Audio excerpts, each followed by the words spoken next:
Hello people.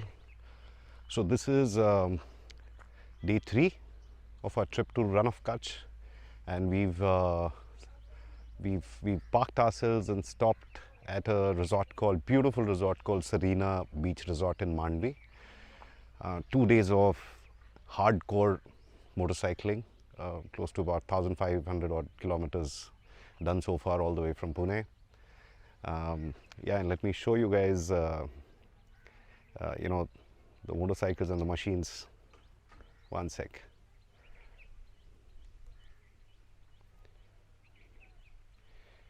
Yeah, so if you can see this, these are our bikes parked.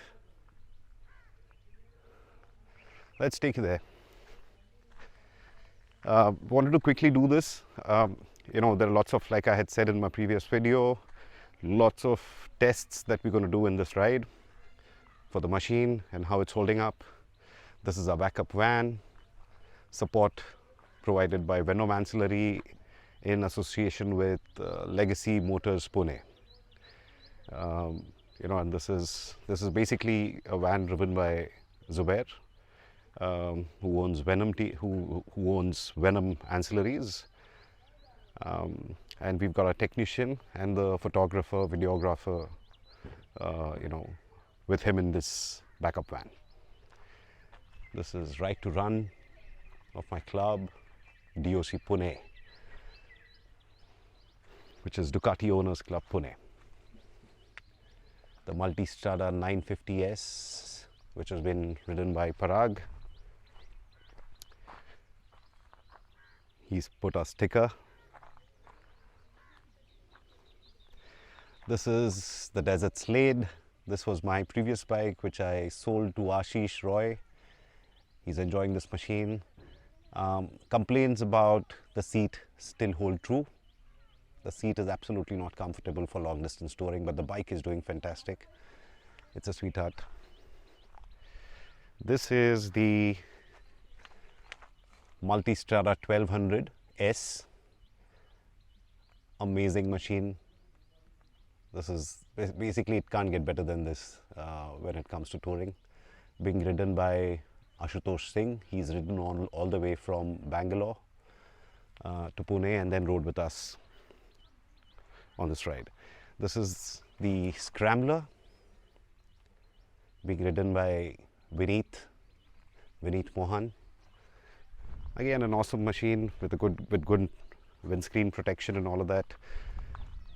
But I don't think this is the machine again meant for touring. He's got a gel seat and everything put up. The bike is holding up, no doubt. This is the Ducati Diavel 1260, being ridden by Mehul Cheda. This bike belonged to a member from our club called Aniket Hazare. He had done this bike up beautifully with the peelable red paint, and he had also won the what is that called? The Ambi Valley drag strip, whatever, that run. Right on this machine. Beautiful machine. And this is our cute little Hypermotard 950 SP. I finally put the stickers.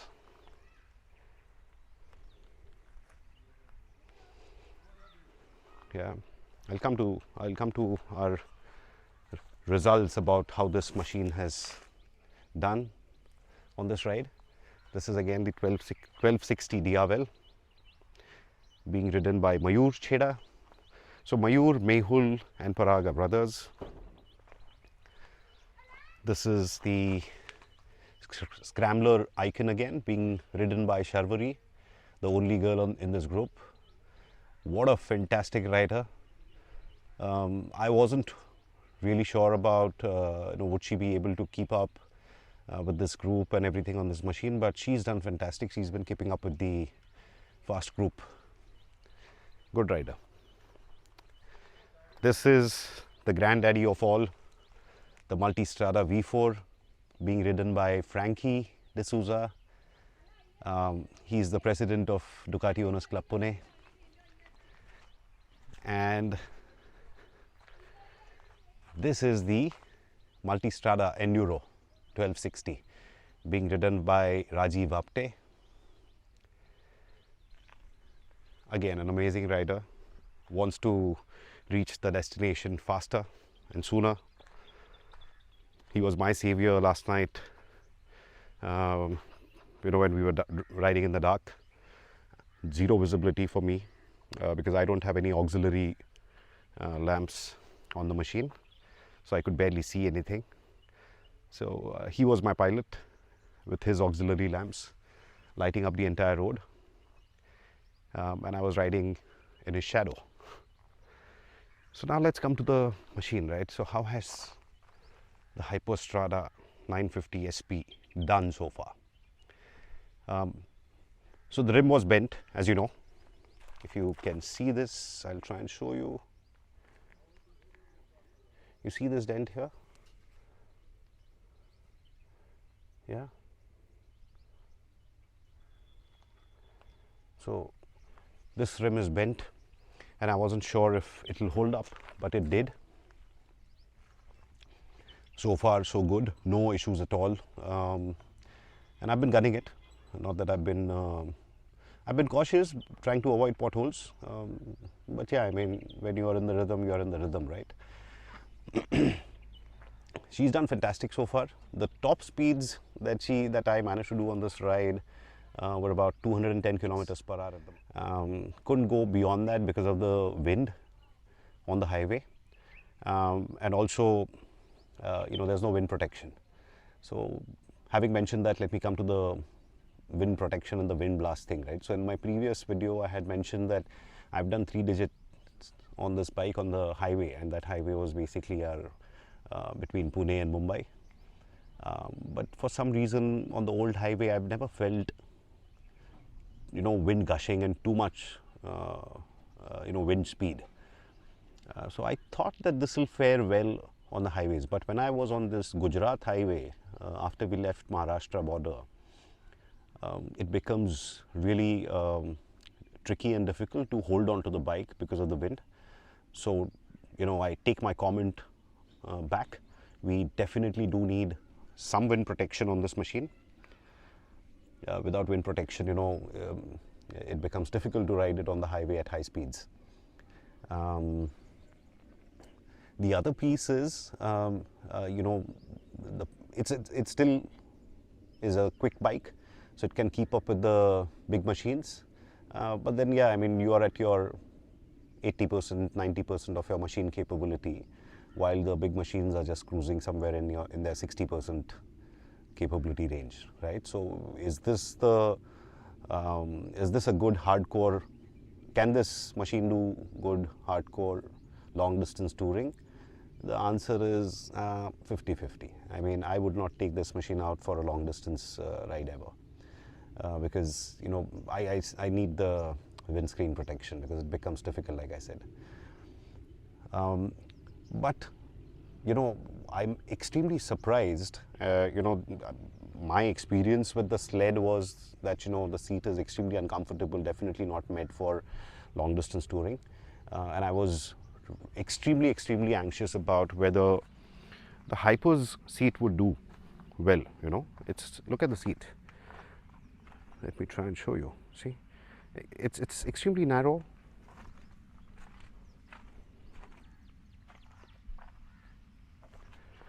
It's extremely narrow, very flat. I wasn't too sure if I would be able to be comfortable on the seat for the ride.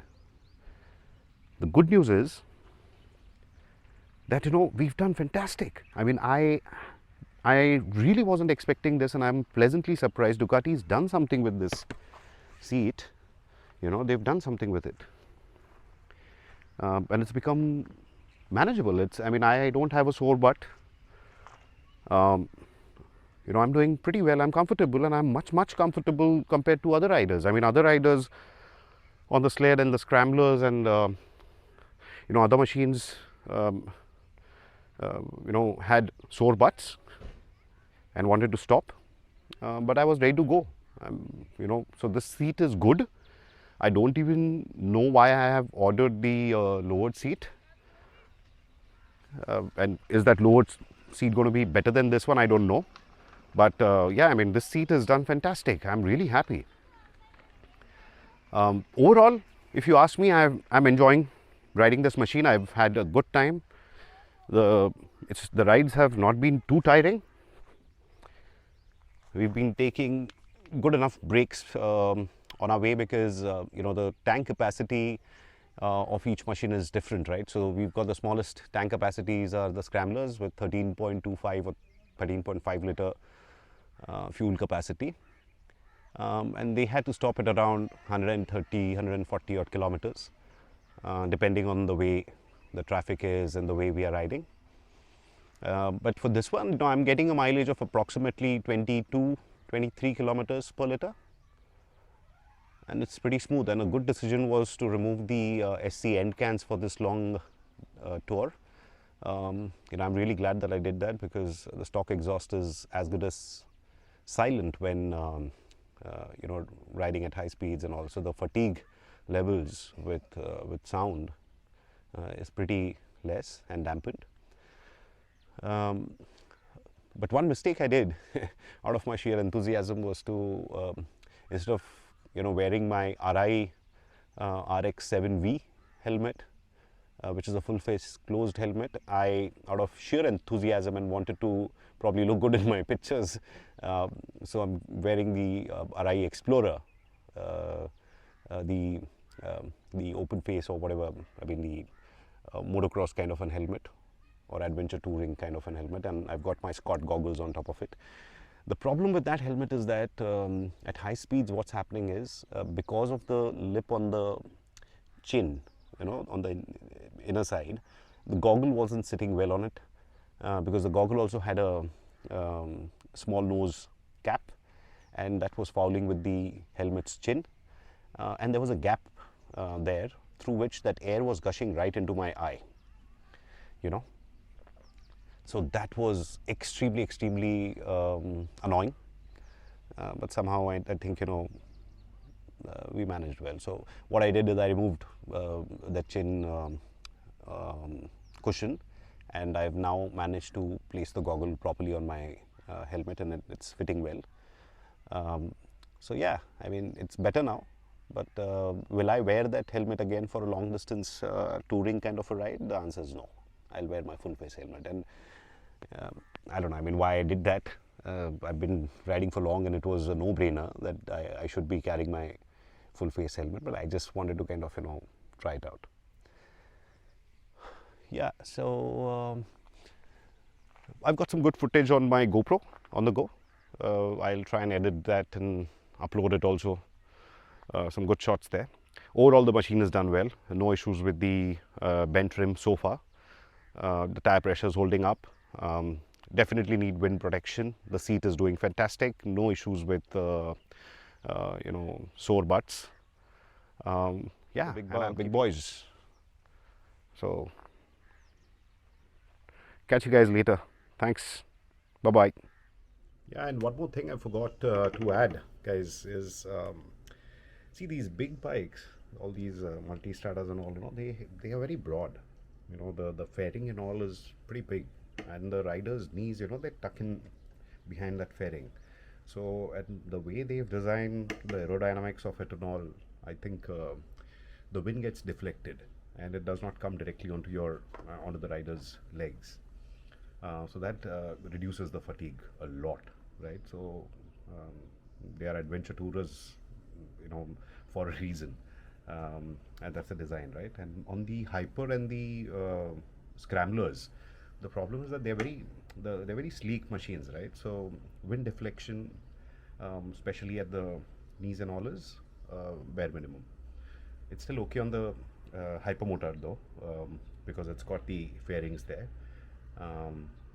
It's worse on the Scramblers. Yeah, but in comparison to the big adventure tourers, obviously they won't fare well. Yeah, just that's that one point I wanted to add. And by the way, this is our room. If you guys want to see, this is where we are put up.